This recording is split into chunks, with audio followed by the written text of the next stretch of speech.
محمد جان بازاروف مشهور با نام محمد وندم، سرهنگ سابق وزارت امور داخلی تاجیکستان، تا رفتن به جنگ در اوکراین در تالار ورزشی در روسیه از کراته درس میداد.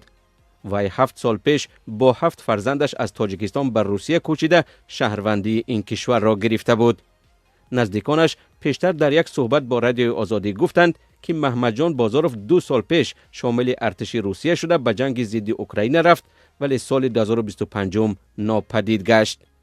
جسد یا پیکر محمد جان بازاروف را روز 14 ایون از روسیه به تاجیکستان آورده، روز 15 ایون در زادگاهش ناحیه واسه به خاک سپردند. معلوم نیست که او با چی راه به جنگ روسیه در اوکراین جلب شده و در چه شرایط کشته شده است.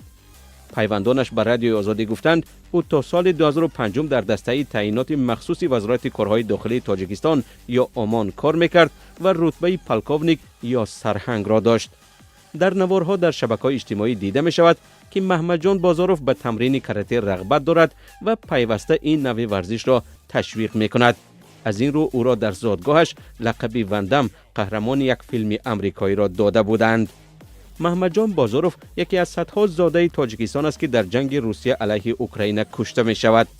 مقامات یگان آمار نمی دهند. طرح زیستن می‌خواهم اوکراین نام زیاده از 3000 زاده تاجیکستان را نشر کرد که کشته و زخمی شدند یا اسیر افتادند. رادیوی آزادی نیز تاکنون خبری مرگ بیش از 100 زاده تاجیکستان را که در جنگ اوکراین کشته شدند نشر کرد.